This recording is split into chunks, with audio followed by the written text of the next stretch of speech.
Morning. So, it's very tough to make my lunch on a Friday because I've exhausted all my resources. I wanted to talk about perspective and wondering if anybody else actually spends any time kind of thinking about, like, I would say deep things, but it's not really that deep, but like going down memory lane of things, especially when you do it with somebody else who remembers things differently than you do. So, like, I had somebody come visit me, and we had a couple in common, people that we knew, that they knew, and I knew them because of my father, and she knew them, I think, because of, like, they were in the neighborhood, I think. So that's how much I know. And I only had basically a Chinese pinball machine, really, to like go, oh, I remember, like, I have a memory of, like, I think when I was originally shown that game, it was in one room, and then I think it got moved into another room. So I think I have memory of, like, kind of two rooms, but not really the room. So I have memory of the game in a different space. They had a swimming pool. I think I remember, like, a funny thing about peeing in the pool as like a placard, and like a no horsing around or no running around the pool kind of placard. I don't think I remember have any, like, sensation of remembering being in the pool itself, but I know I swam there. You know what I'm saying? Like, you did, but I just don't have any memory of it. So then I realized, like, she and I tried to have, like, reminiscent of these people, and I couldn't because, what do I remember? I don't remember anything about these people, really. I remember the lady's accent. I remember the pool, and I remember that game. I think they had a dog. And that's odd that I don't remember the dog as well as I think I should. I think probably if I spent a little bit of time, I would remember a dog much better, like a chocolate lab or something.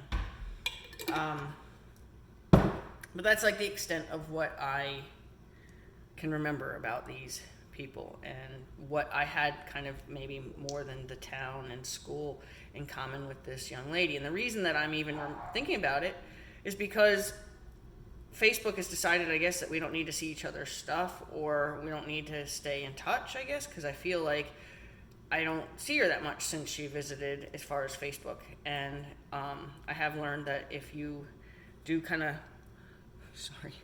lose your,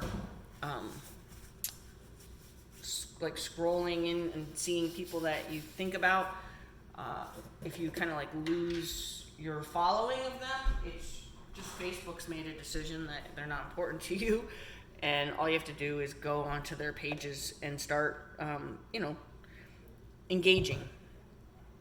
So I haven't done that because I started thinking about this just now, but I will, and hopefully I'll start seeing her activities again and be able to stay connected, because there's no reason to have not stayed connected since she visited. But what I was getting at was how she could probably walk me through those people's house, every square inch, right? I have very, very little memory of their house, and I have pretty much no, like, feeling experience in memory. So I thought, all right, well, what about somebody whose house I was at all the time when I was little? Can I walk myself through that person's house? And for the most part, yes, I could walk myself through pretty much every nook and cranny of that person's house.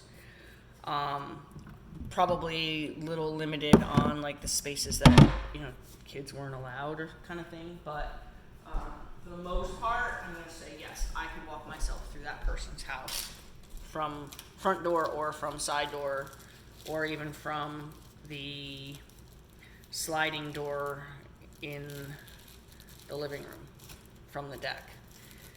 I remember, I remember something that just popped into my head, what we used to do. We used to run around the side of the deck and pee instead of going in the house. We were little. Anyway,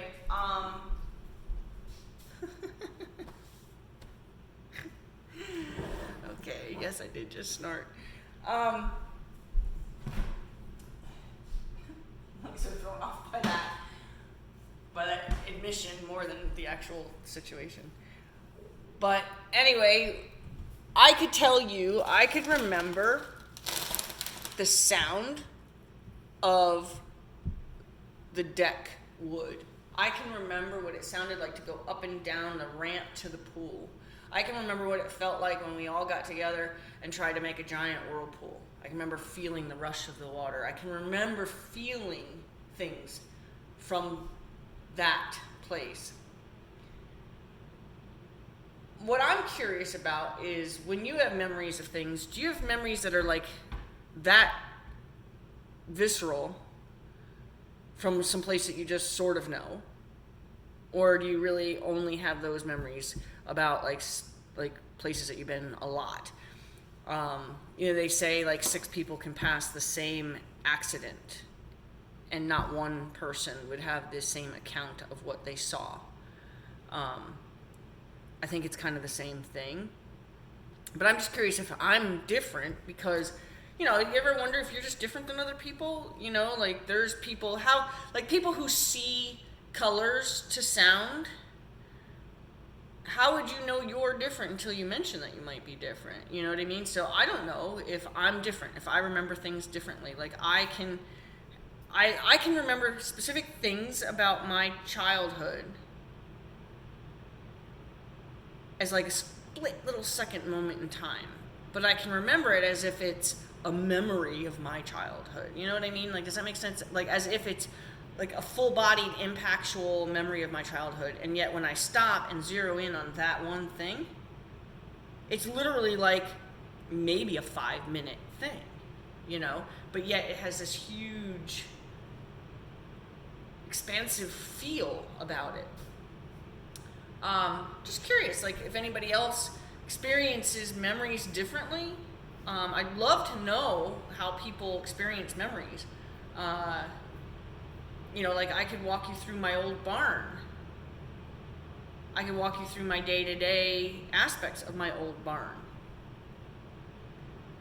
But I wonder if I could walk you through from alarm to bedtime. You know what I mean? Like, can I remember a full day? And would I want to? Would it take me all day to remember a full day? You know what I'm saying? Like, it's pouring outside. Can you see that? I have very unhappy dogs staring at me right now. Yeah, so I guess this is my morning musings. I'm not 100% sure if I recall things the same way other people do. And if your childhood memories have extreme detail, or if you actually realize that something that felt like a big moment really was, say, an hour of your life, but you're remembering it as a big thing, as a full-bodied part of your history. It's interesting to me that maybe we should do that, like especially those of us who've had things in our lives that maybe we've given too much value to. Maybe it would be important to stop and go, why don't you zero in on that? How much of your life truly was that? Now, I'm not saying that reoccurring things weren't, over the course of time. I'm not saying that, but I am saying is, you ever notice like when you're breaking up with somebody, it's awful, right? It's almost like you tell yourself, I'm not going to think about him today, and then, because you said that, now you're thinking about him, and you just can't. And then 6 months from now, he's just a memory. He's just like something you did once. It's not, you know what I mean? he's just a part of your past, but not something that has doesn't stir up anything. So how do people get stuck, and then how do you help people not be stuck? I'm not looking at all to be a psychologist or understand even psychology, and quite frankly, some of the stuff I don't understand or want to understand as far as labeling and things like that. But I am curious how people remember things, and maybe it would be helpful if you've had hurtful things in your life to just stop and, like even a relationship that was only like a 6-month relationship, but you thought it was going somewhere or whatever, and you were like devastated by the loss of that relationship. Whether you ended it or they ended it, doesn't matter. It ended for a reason, so you're still experiencing the loss of the relationship. Can you stop and say 6 months, and then maybe put that 6 months in perspective with something else? Like school. That wasn't even a full school year. You know what I mean? Even that, like, school, right? Like, school seemed like it was like never ended. Like, I don't know, perspective is interesting. I think perspective is probably my greatest interest right now, or probably always has been. Is another example is a friend of mine, perfect example. I had posted something about, like wanting to reminisce amongst people about,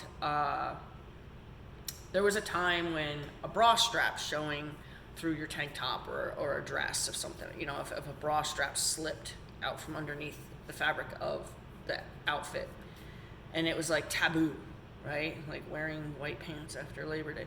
It was like it was like a bad thing to have, and your friends would even tuck your bra strap in for you. People came up with contraptions to keep bra straps.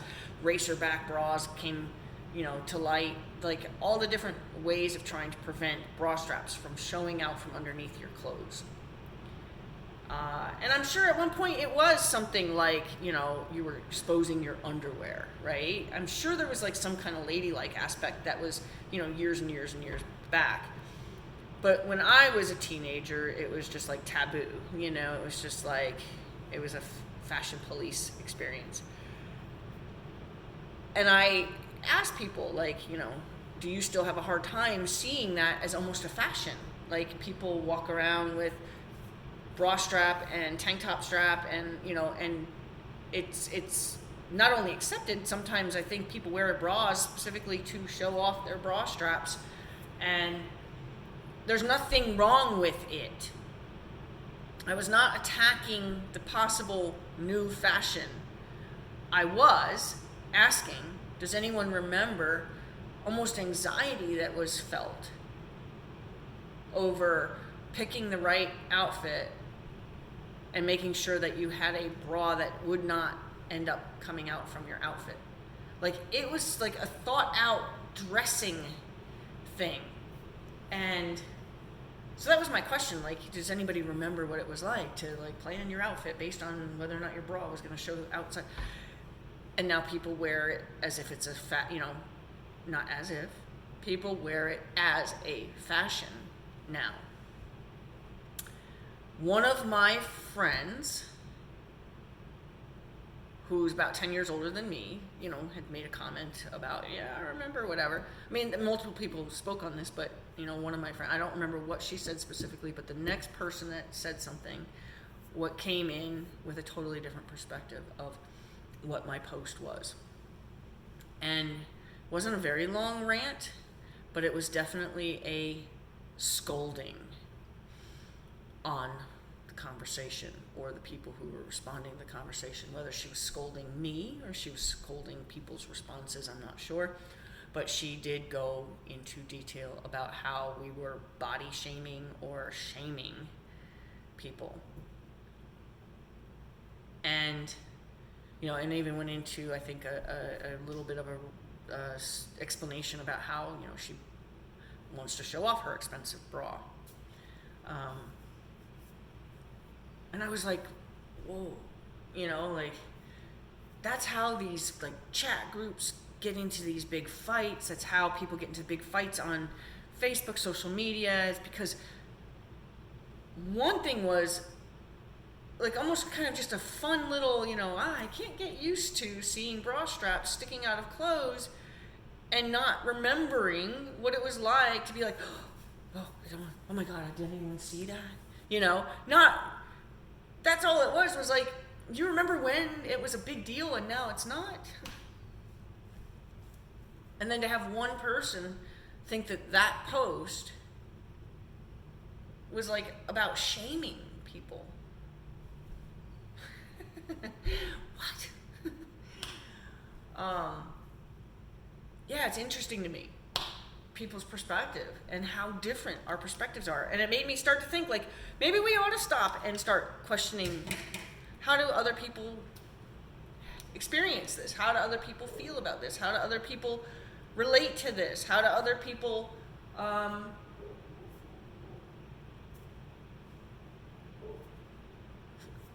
feel about this, I guess, is still what I wanted to say. Because maybe we would find out how different we really are, and maybe we would have a better chance of becoming less offended community these days. Because it seems like everybody just wants to be offended instead of learning how to understand. There is no one way of doing anything. There is no one way of thinking about something. But when your way is the only way you know, and you don't take any interest in other people's ways of thinking about something, I've learned that how I've actually learned to calm down, because I used to have a pretty bad temper, was to put myself in somebody else's shoes. I know that sounds easy. It's not easy, but it's so helpful to be like, well, what if I was the receiving end of that particular situation? How would I feel if I was the one being offended by this? How would I feel? This particular situation, I wouldn't know how to feel offended by that, but people can, right? So I try. Like, maybe you have been picked on for your bra strap sticking out, and now you want to get up there and be all, pro bra strap, and maybe you have another deep-seated, like, bullied reason you wanted to be aggressive about it towards other people. I don't know. But it's interesting to me that I'd like to learn what different people think and what different people feel, because I think that's what's going to help us grow as a community, as a society.